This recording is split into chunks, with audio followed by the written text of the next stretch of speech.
उत्कृष्ट वेशधारी में ये गुण हो उसे ही संत कहते हैं। उसकी वाणी से केवल भगवत यश ही निकलता है। जब चार के बीच में बैठेगा तो भगवत चर्चा, ये पहली पहचान संत की। भगवान नारायण लक्ष्मी जी सहित समस्त पार्षदों को पहचान बताए हैं कि मेरे भक्त की सबसे पहली पहचान है कि वो जब बात करेगा तो मेरा नाम निकलेगा, मेरी बात निकलेगी। कहां गए थे वो? श्री जी की कृपा से परिक्रमा करके आ रहे थे। श्री जी ने ऐसी प्रेरणा की परिक्रमा होके आ रहे। और कैसे बड़ी कृपा है लाडली जी की, नहीं और सब कैसे, बस श्री जी की बहुत कृपा है, बड़ी करुणामयी है। अपने जैसे अधमों को स्वीका शुरू पिंड छुड़ाना उसको मुश्किल पड़ जाएगा। ऐसे प्रेमी हैं, खड़े खड़े वो ऊब जाएगा, कब भागो। वो चर्चा वृंदावन प्रियाजू लाडली लालो के, ऐसे प्रियालाल के प्रेमी जन होते हैं कि उनको बस भगवत चर्चा ही करनी। अगर जबान खुली तो भगवत चर्चा। धूप है कि क्या है, देखा है मधुकरी मांगने जा रहे संत जन मिल गए, खड़े धूप में नंगे पैर, चर्चा और घंटों चर्चा हो रही। बोधयंता परस्परम कथयंति च माम नित्यम तुष्यंति च रमंति च। ये कठिन बात है। चर्चा करते तो बहुत मिलते हैं, पर तुष्यंति च रमंति च, उसी में संतुष्ट होगा, आनंदित, उसी में रमण कर रहा है, उसे कोई चाह नहीं। भगवत चर्चा हुई मानो पेट भर गया। कितनी अहोभाग्य, 1 घंटा से भगवान की चर्चा हो रही, प्रियालाल की चर्चा हो रही। आगे कह रहे हरि को भजन, साधु की पहचान हर समय भजन परायण। कोई माला से जप रहा है, कोई बिना माला से जप रहा है। बिना माला से जपने वालों की पहचान होती है, वो गुरु प्रसाद से जागृत होती है। एक दृष्टि में पता चल जाएगा ये बहिर्मुख है या अंतर्मुख होकर नाम जप कर रहा है। जहां एक दृष्टि गई तो पता चल जाता है। अंतर्मुख का एक अलग होता है, वो एक कुछ अलग चेहरा हो, चाहे जितना वो छुपाना चाहे नहीं छुपा सकता। एक दृष्टि में पता चलता है नाम जापक है, अंतर से में नाम चल रहा है। और चाहे जितना दिखाना चाहे, मान लो ऐसे बाहर, तो अंतर में पता चल जाएगा ये केवल सामने की बात है, अंतर में इसके नहीं चल रहा है। दोनों बातें भजन करने वालों को अपने आप पता हो जाती है। उपासक, संत, भागवत, महाभागवत, इन सब की पहचान भजन से ही है।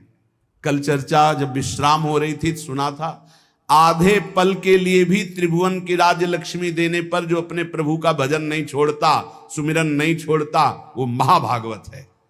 तो हरि को भजन ये प्रधान बात है। मुंह खुले तो भगवत चर्चा और मुंह बंद तो नाम चल रहा है। राधा वल्लभ श्री हरि, राधा वल्लभ श्री हरि, या जो गुरु जी ने दिया हो, जो नाम प्रिय हो, राधा राधा, ये मान लो, बहुत आनंदित हो जाओगे। मान लो कुछ पैसा नहीं लगना हो, बहुत बड़े धनी हो जाओगे, बहुत बड़ा लाभ मिल जाएगा।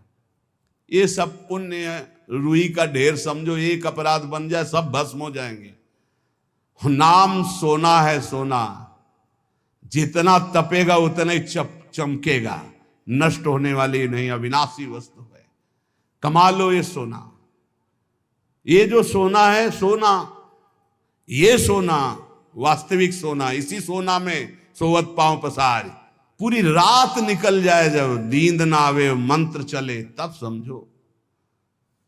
इसके लिए कभी सर्दी में कंबल नहीं ओढ़े गए, इसी बात के अभ्यास के लिए कभी कंबल नहीं। जो नीचे मार्किन पहने वही मार्किन उतार कर ऐसे पैर से फंसा के सर, पूरा शरीर कांप रहा है।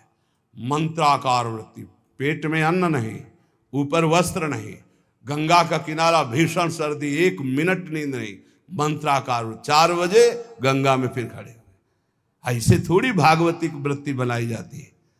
ऐसे लगा जाता है जैसे गरीब आदमी ओवर टाइम करके पैसा कमाता है, किसान आदमी रात दिन लगा रहता है। ऐसे कायर पुरुष थोड़ी भजनानंदी होते हैं। ये शरीर को बहुत दुलार करने वाले भजनानंदी नहीं होते। सच्ची मानिए, जितना सुख शरीर को दोगे उतना अध्यात्म सुख से हीन होते चले जाओगे। मारो इस प्रकृति जन्य की अधीनता को तुमने जो स्वीकार कर रखी। हर प्रकृति का वार सीधे सहो। यह प्रवचन नहीं करते, जीवन में जो जिए वो बता रहे हैं।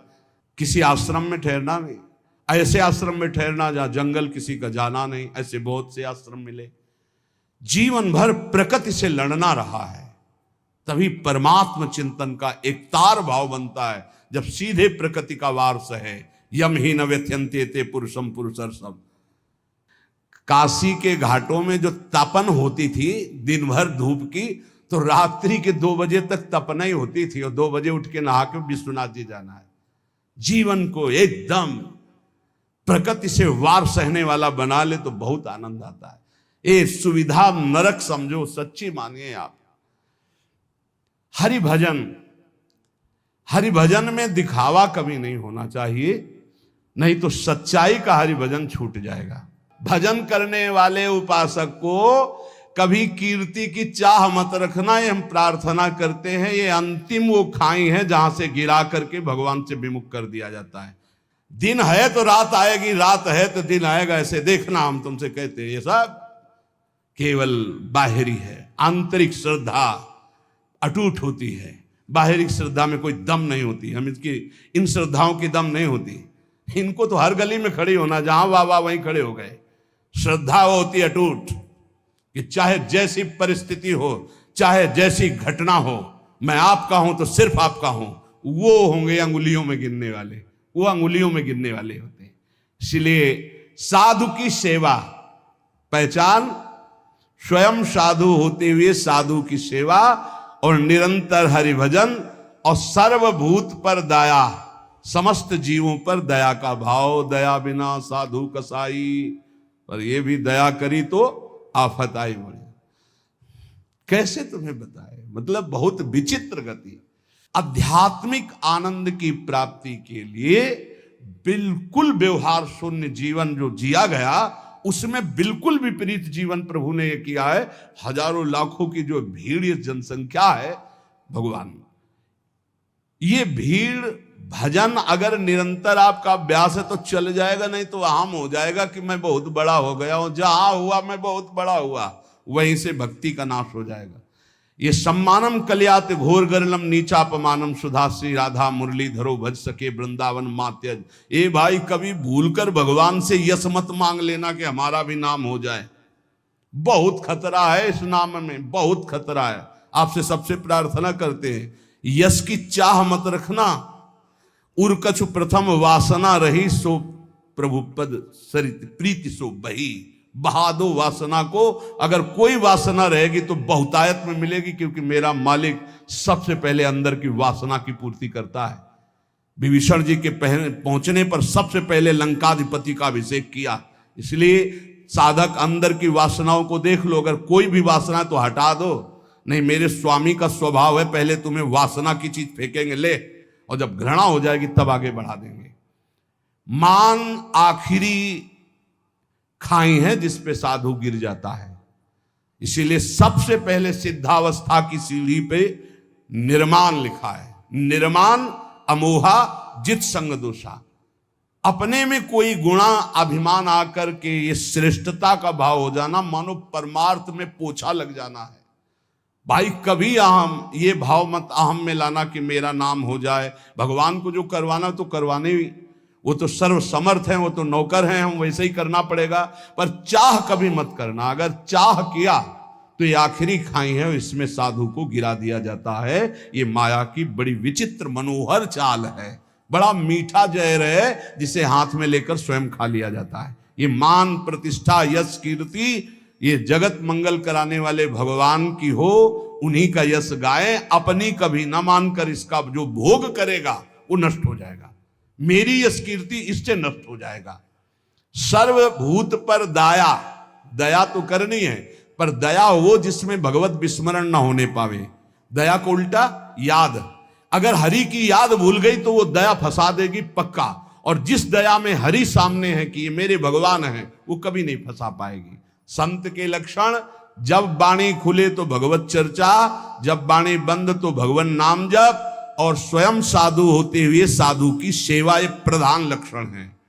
हरि को भजन साधु की सेवा, सर्वभूत पर दाया, हिंसा लोभ दंभ छल त्यागे, विषम देखे माया।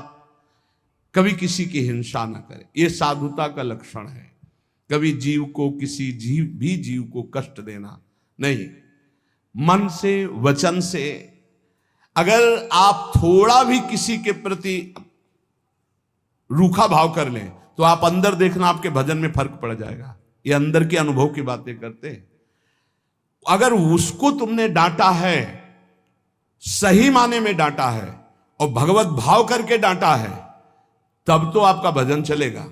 और अगर भगवत भाव नहीं किया है और बिना किसी अपराध के आप डांट रहे हैं तो आपका भजन बंद हो जाएगा पक्का। थोड़ा अपराध है, बहुत डांट दिया तो आपका भजन बंद हो जाए। ये भागवती क्षेत्र है। किसी को ना वचन से, न शरीर से, न मन से पीड़ा ना पहुंचाए, किसी को भी नहीं। देखो, गुरु शिष्य एक व्यवहार का संबंध है, परमार्थ नहीं। आप ये मत समझना कि गुरु शिष्य परमार्थ का है। परमार्थ तो एक ही तत्व है, न गुरु है न शिष्य है। अगर शिष्य शिष्य वो गुरु ही है, गुरु गुरु वही भी शिष्य है, वही गुरु है वही शिष्य, दो नहीं। द्वैत परमार्थ नहीं है, परमार्थ एक वस्तु है। परमार्थ में गुरु शिष्य नहीं, ये व्यवहार है। प्रणाम नमस्कार वंदन ये सब व्यवहार के अंदर। परमार्थ में एक वासुदेव, यहां जो विराजमान वही यहां विराजमान है। उसी वासुदेव को देखकर वो स्वांग शिष्य का कर रहा है तो आप स्वांग गुरु का कीजिए। बस स्वांग है, सत्य वस्तु एक ही है जो सर्वत्र विराजमान है। इसलिए किसी को भी वचन से, शरीर से या मन से पीड़ा ना पहुंचावे। लोभ, किसी भी तरह अर्थ का लोभ ना आने पाए। दंभ, कोई दिखावा मान प्रतिष्ठा के लिए नाटकबाजी नहीं होना चाहिए। छल त्यागे, छल अंदर कुछ है बाहर कुछ है ऐसा ना करे। साधुता का मार्ग निर्मल है। संत सरल चित जगत हित जान स्वभाव सने। संतों का स्वभाव होता जगत मंगल करना, सरल चित्त, छल कपट रहित रहना। और विषम देखे माया। माया किसे कहते हैं? मैं मोर तय तोर, जहां तक इंद्रियां जा रहे, जहां तक भोग विलासता के लिए मन जा रहा, सो सब माया जानो भाई। अपने माया में ही जी रहे हैं, माया में ही रह रहे हैं, माया के ही शरीर में है। इसे भगवत समर्पित करके माया की वस्तुएं भगवत प्रसाद करके पाओ। माया की वस्तुएं भगवत समर्पित करके प्रसादी पहनो, बच जाओगे। अगर स्वयं भोक्ता बनोगे अमनिया के तो फिर माया फंसा लेगी। अमनिया ठाकुर जी को प्रसादी आपकी, बच जाओगे। ये सिद्धांत है बचने का। एक भी वस्त्र बिना ठाकुर जी को अर्पित किए मत पहनना। एक बूंद पानी बिना अर्पित किए मत पीना। एक भी अन्न का टुकड़ा बिना अर्पित किए न जाए तो आप देख लेना माया मुक्त हो जाओगे। सहनशील साधु कौन? जो सह जाए, अंदर की बात और बाहर की भी बात। बाहर कोई गाली दे दे, अपमान कर दे, निंदा कर दे, सह जाए। अंदर की बात, काम आ रहा है, क्रोध आ रहा है, लोभ आ रहा है, मोह आ रहा है, चुपचाप सह जाए। इनके सहने से भगवान की प्रसन्नता होती है। इनके सहने से भगवत भक्ति बहुत जोर की बढ़ती। सहत सहत बाढ़े भगत गिरे तन गुरु हित गान। ये नियम बना लो कि मुझे सहना है, सहने से भगवान प्रसन्न होंगे। अपने प्रभु के लिए हर दुख सहना है। जब ये बात आ जाती है तो सब कुछ सहन करने में आनंद आता है। भला कष्ट सहने में कहीं आनंद आता है, लेकिन आनंद आता है अपने प्यारे के लिए कष्ट सहने में आनंद आता है। सहनशील, अगर ज्ञान हो जाए तब तो फिर क्या कहना, ज्ञान नहीं तो अपने प्रभु के लिए सहो। ज्ञान में तो सहना ही क्या, स्वाप्निक है, बिल्कुल स्वाप्निक है। बिल्कुल जैसे जगत आप देख रहे हो बिल्कुल स्वप्न चल रहा है, ये दीर्घ स्वप्न है मोह निद्रा में। भक्ति में उसे ऐसे ले लो कि भगवान की लीला हो रही है तो हमें भगवान सहना चाहते हैं, इसलिए गाली दिला रहे हैं, इसलिए निंदा करा रहे हैं, इसलिए अपमान करा रहे हैं, चुपचाप सह जाओ। आशय उदार, आशय उदार होना चाहिए। आशय हमारा सांसारिक नहीं होना चाहिए। आशय क्या है? भगवत प्राप्ति। भगवत प्राप्ति के लिए हमें हर बात सहनी है। धीरज, धैर्यवान। भगवत प्राप्ति अगर आशय नहीं, लक्ष्य नहीं, तो आप सह नहीं सकते, पक्का समझ लेना। भगवत प्राप्ति के लिए सह सकते हो।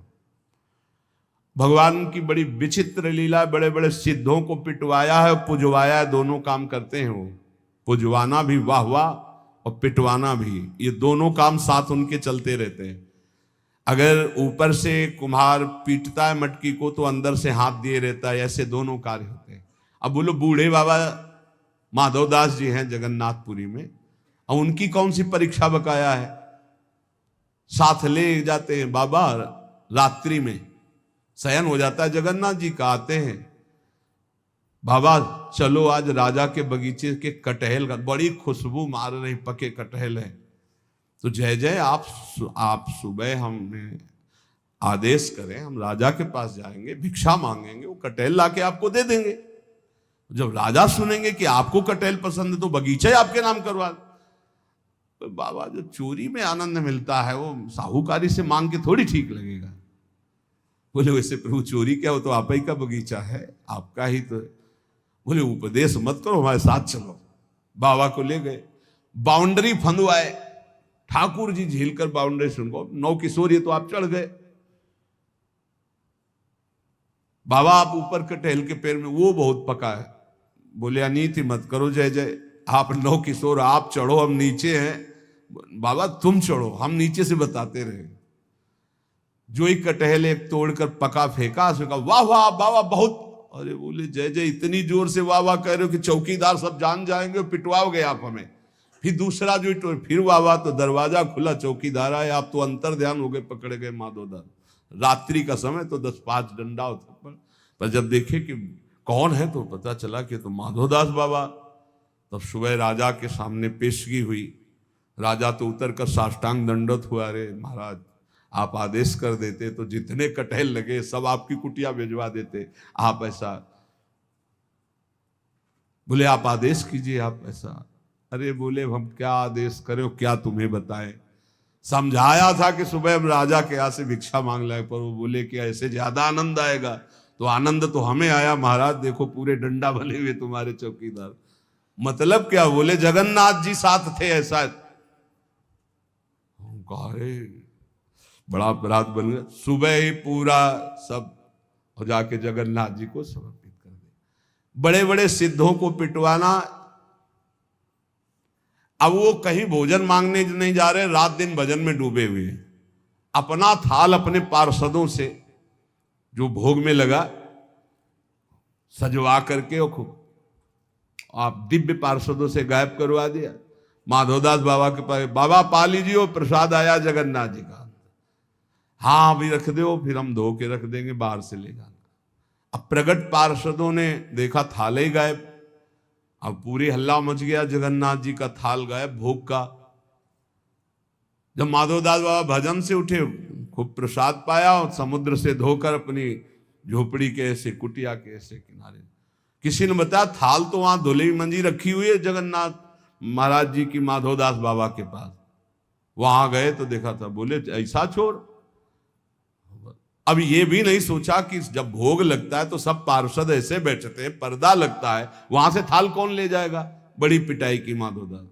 अच्छा माधवदास बाबा इसलिए पिटाई को सुखपूर्वक सह रहे थे कि महाप्रसाद पाया है तो ये भी प्रसाद पा लो।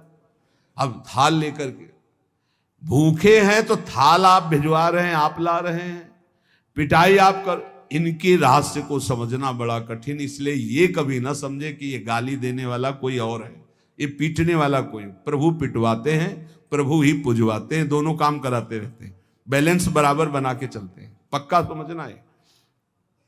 सहनशील। कोई डर रहा होगा कि यार ज्यादा भक्ति करने पे पिटवाई में पिटवाते भी है। ये सिद्धों के साथ करते हैं, आपके साथ नहीं खेलेंगे।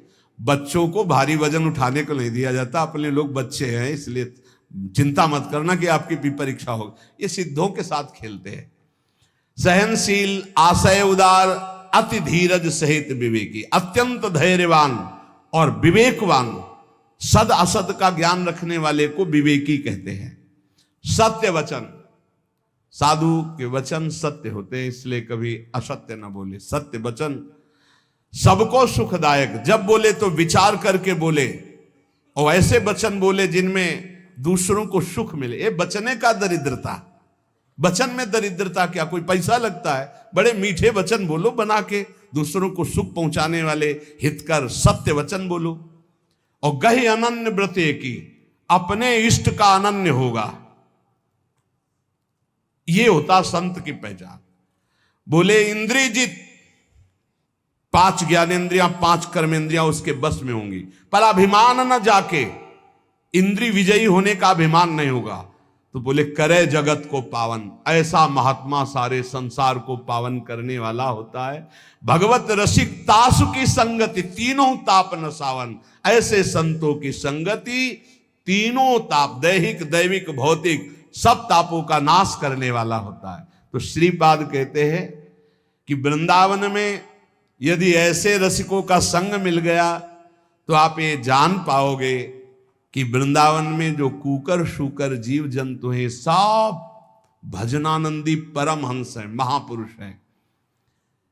वृंदावन मनु विंदाम्य हम अपि देहम स्व सुकरादि नाम।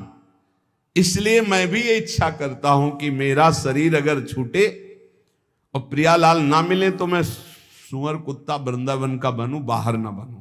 और ये यहां का सिद्धांत है, यहां जिसका शरीर छूटता है उसे बाहर नहीं भेजा जाता। कीड़ा मकोड़ा पशु पंछी जो भी बनेगा वो यहीं का बनेगा। मेरा जन्म वृंदावन में ही हो, किंतु अन्य जगह देव शिरोमणि दुर्लभ शरीर मुझे ना मिले।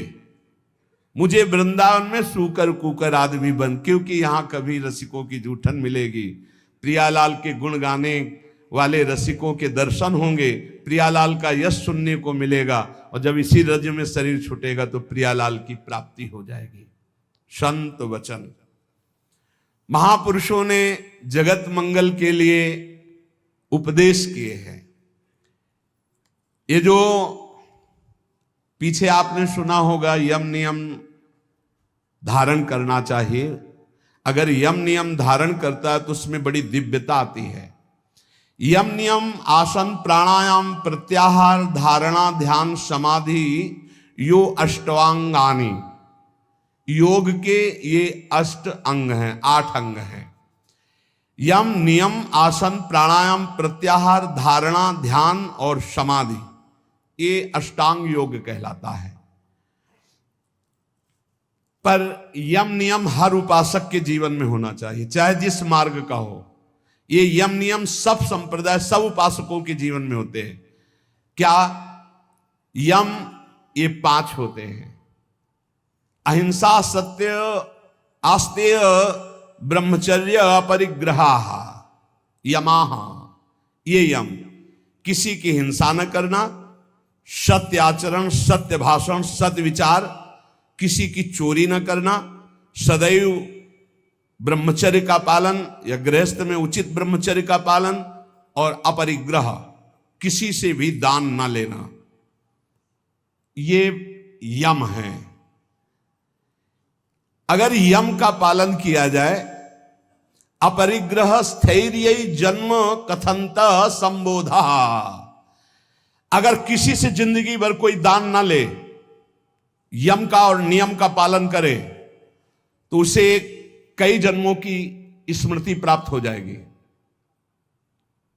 जैसे इसमें ब्रह्मचर्य, अपरिग्रह, आस्ते, चोरी ना करना, सत्य बोलना, किसी की हिंसा न करना, ये 5 यम हैं।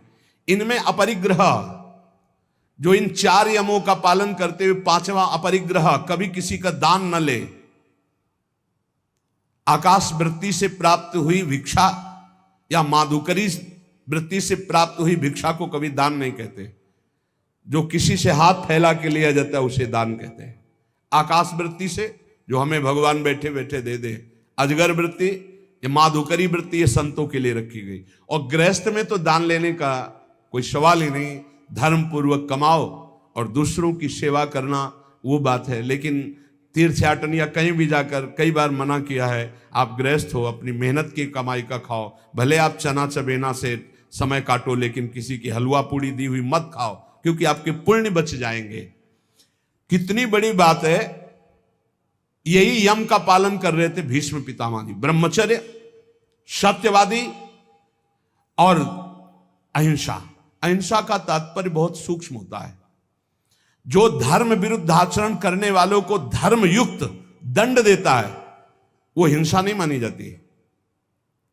अहिंसा का मतलब यही नहीं कि केवल अधर्मी पुरुष है, पापाचरण कर रहा है, आपका राजकीय पद में अधिकार है कि उसको दंडित किया जाए और आप उसे कि मैं तो अहिंसा व्रती छोड़ दिया, अब हिंसा हो गई, क्योंकि वो हजारों को अधर्म करके दुख देगा, वो तुम्हें पाप लगेगा। तुम अधिकार प्राप्त हो राजकीय विधान से, उसको दंडित करो, उसको शासन में लो।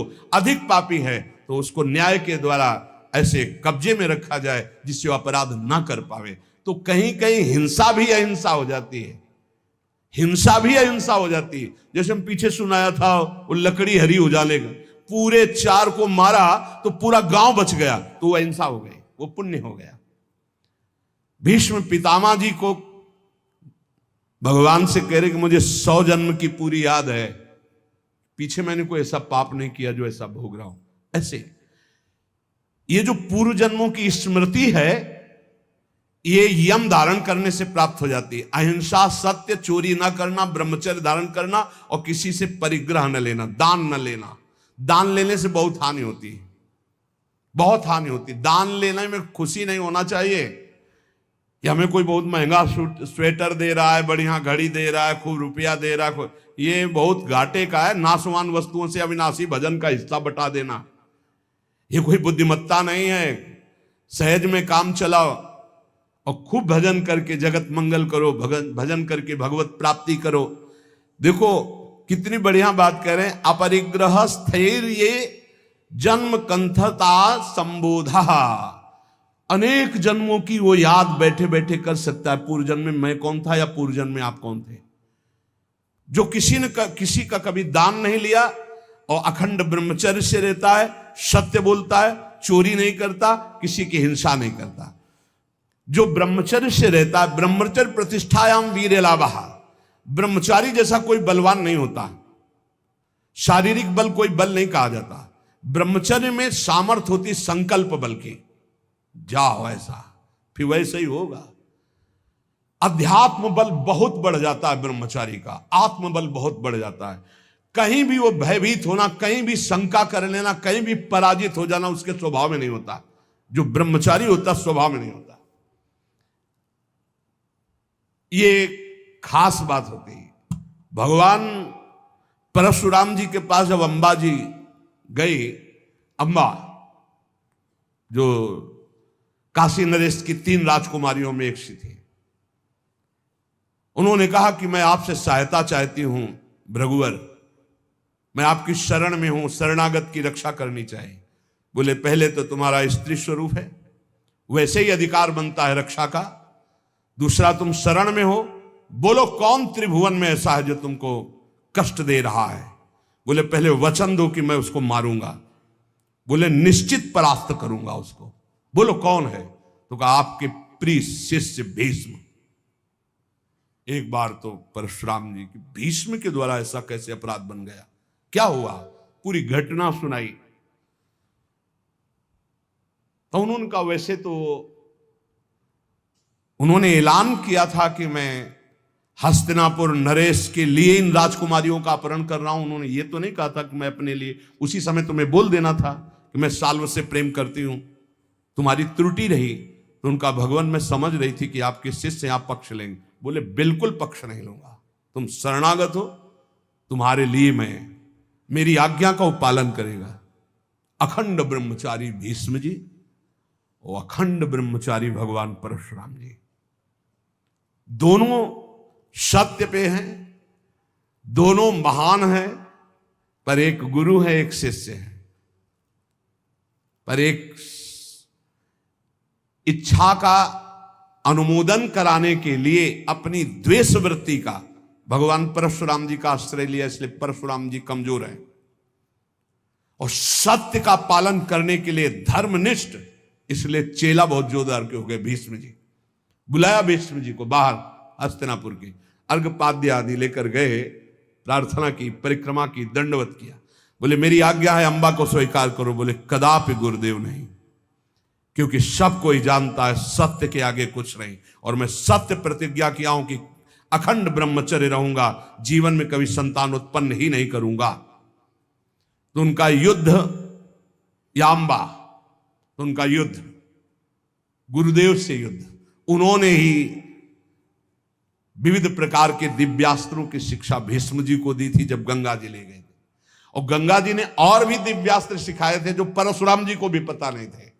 ऐसे थे, रोज युद्ध होता, पहले जाते, परिक्रमा करते, साष्टांग दंडवत करते हो, कहते आशीर्वाद दीजिए विजयी भव का।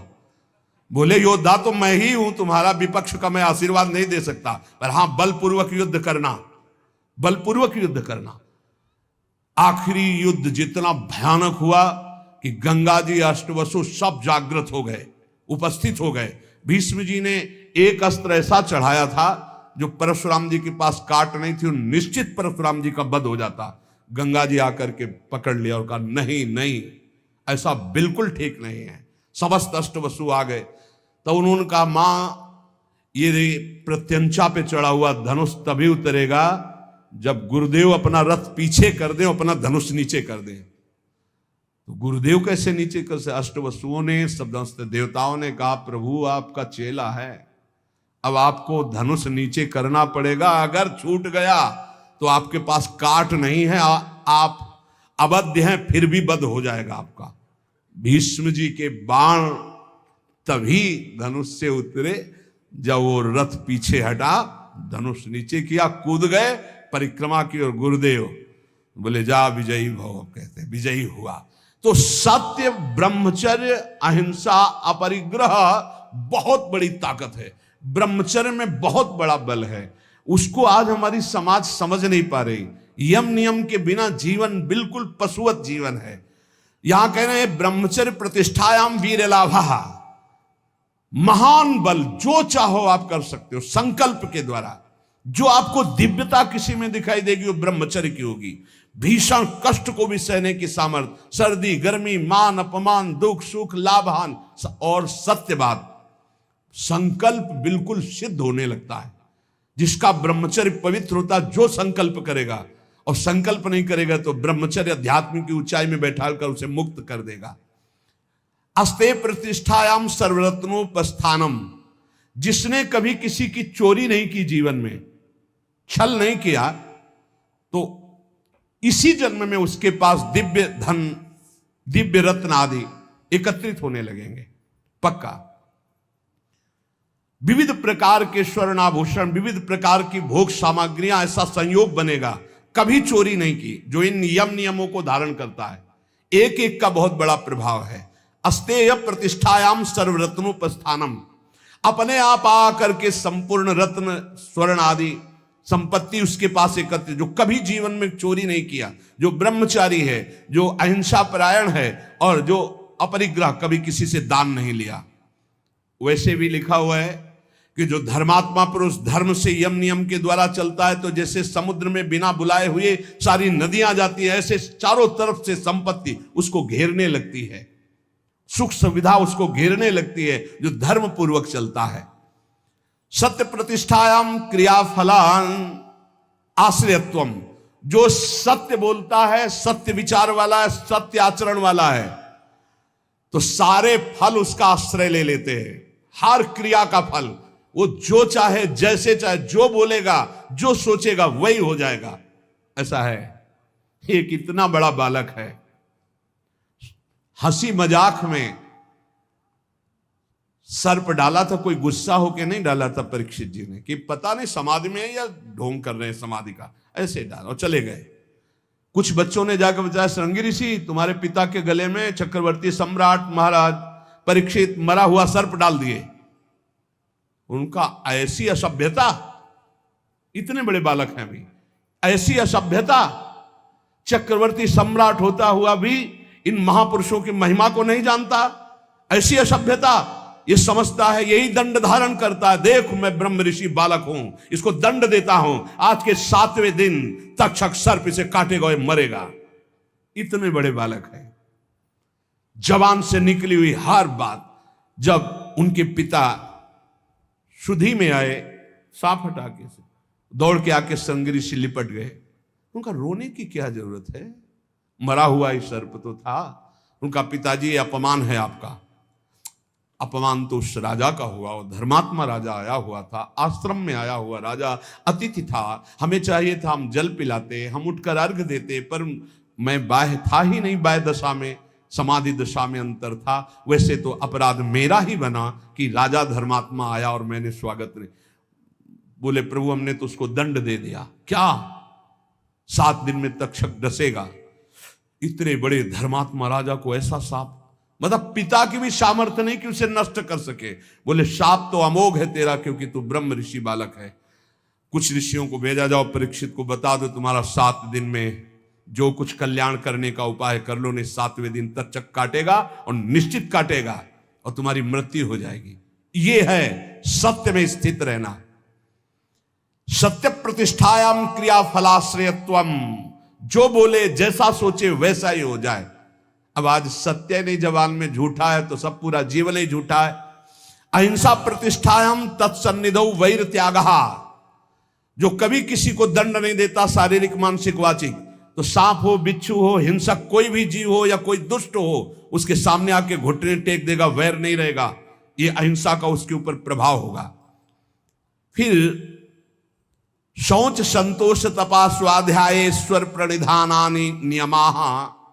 शौच, संतोष, तपस्या, स्वाध्याय, ईश्वर शरणागति, ये 5 नियम है। यम नियम जिसके अंदर सब सुख संपत्ति आ जाएगी, लेकिन यम नियम छोड़ करके मनमानी आचरण करने वाले सब दुख विपत्ति आ जाएगी। सो है, देख लो यम नियम कौन धारण कर रहा है? जानते ही नहीं कि यम नियम है क्या, क्योंकि जानने के लिए शास्त्र स्वाध्याय संत संग चाहिए, वो तो बड़े भाग्य से मिलता है। 5 यम जिनका फल सुन चुके। यम अहिंसा सत्य अस्ते ब्रह्मचर्य परिग्रह। नियम शौच, शौच शरीर को पवित्र रखना, वस्त्र पवित्र रखना, ये इनका बहुत बड़ा प्रभाव है। इसको ऐसा ना समझा जाए कि खिलवाड़ है। अगर शौचाचार का नियम आप पालन करते हैं तो शौचा स्वांग जुगुप्सा परई रसंसर्गः, इसका फल होगा कि शरीर से आपको वैराग्य हो जाएगा, अपने शरीर से, और काम भोग भोगने की इच्छा का नाश हो जाएगा। जितना अपवित्र शरीर रहता है उतना ही कामी पुरुष होता है वो, ध्यान रखना। जो दूसरे के शरीरों का स्पर्श नहीं करता, अपने शरीर को पवित्र रखता है, वस्त्र पवित्र, शौचाचार का नियम, तो उसको शरीर संसर्ग की इच्छा का नाश हो जाएगा, काम भोग की इच्छा का नाश हो जाएगा। बड़ा प्रभाव है इन यम नियमों का। शौचाचारत जुगुप्सया, अपने शरीर से उसे वैराग्य हो जाएगा, घृणा हो जाएगी, शरीर राग नष्ट हो जाएगा। और परैर संसर्गः, दूसरे शरीर का संसर्ग करने की इच्छा का नाश हो जाएगा, काम वासना नहीं रहेगी, जो पवित्र शरीर और वस्त्र रखता है। संतोष, संतोष ये बहुत बड़ी अंतःकरण की उपलब्धि है। सुख, संतोष, समस्त कामनाएं नष्ट हो जाती है। बिन संतोष न काम न साही, अछत काम सुख सपने उनाई। संतोष सबसे बड़ा धन है। जिसके पास संतोष रूपी धन है उससे बड़ा कोई धनी नहीं। और संतोष तभी होता है जब भगवत शरणागति होती। मेरे प्रभु है ना, आज कुछ नहीं है लेकिन मेरे प्रभु हैं। जिस दिन प्रभु चाहेंगे तो एक पलक झपकते अनंत ब्रह्मांड रच दिए, मेरे लिए सुविधा भेजना उनके लिए कौन सी कठिन बात है, ऐसा विश्वास रहता है। संतोष, मन प्रसन्न रहता है। संतोष, चित्त एकाग्र रहता है। संतोष, इंद्रियां बस में रहती। संतोष भगवत साक्षात्कार करा देता है। इतने गुण हैं संतोष में। संतोष धारण करे, जैसी परिस्थिति जोई जोई प्यारो करे सोई मुहि भावे। शौच, संतोष और तपः। तप कहते हैं कायेंद्रीय सिद्धि रसुद्धि क्षयात तपसः। अपनी दिनचर्या में जो शारीरिक कष्ट है, जो मानसिक कष्ट है, उसको जो सहता है वो तपस्वी कहा जाता है। शारीरिक कष्ट, अब पूरी रात हो गई अपनी दिनचर्या करते, रात ही समझो 9 बजे 10 बजे से 11 12 1 बजे जग गए, फिर लगे 10 सवा 10 बजे तक, फिर खा पी के जरा सा विश्राम, फिर दिनचर्या। ना चैन से सोना है, ना कोई मनोरंजन है, ना कोई भोग वासना का खेल है, रात दिन जलते हुए आगे बढ़े। क्या हो रहा है इससे? आप रोज विजयी हो रहे हैं माया पर। कायेंद्रीय सिद्धि रसुद्धि क्षयात तपसा। समस्त अशुद्धियां पाप तुम्हारे नष्ट हो रहे हैं और शरीर और इंद्रियां परम पवित्र हो रहे हैं। सिद्धि सिद्धि, जो चाहोगे वो प्राप्त हो जाएगा। ये तपस्या से, तपस्या से ब्रह्मा जी सृष्टि रचते हैं, तपस्या से ही महादेव जी इसका संहार करते हैं, तपस्या से ही हरि इसका पालन करते हैं। तप बहुत बड़ी वस्तु है। जिसके जीवन में तप नहीं वो कुछ नहीं समझ सकता। श्री हरिवंश प्रसिद्ध धर्म समुझैना अलप तप। थोड़े तपस्या वाला हरिवंश धर्म को नहीं समझ सकता। तप किसे कहते हैं? अपनी दिनचर्या में शारीरिक मानसिक जो कष्ट मिलते हैं उनको सहना। स्वाध्याय शास्त्र का अपने इष्ट देवता के गुणों से भरा हुआ जो ग्रंथ है उसे शास्त्र कहते हैं। जैसे अपने श्रीमद चतुरासी जी 42 लीला, श्रीमद राधा सुधा निधि, सेवक वाणी, सब इष्ट रस से भरी हुई। स्वाध्यायात इष्ट देवता संप्रयोग। स्वाध्याय करने वाला इष्ट देवता का साक्षात्कार करने की सामर्थ्य प्राप्त कर लेता है।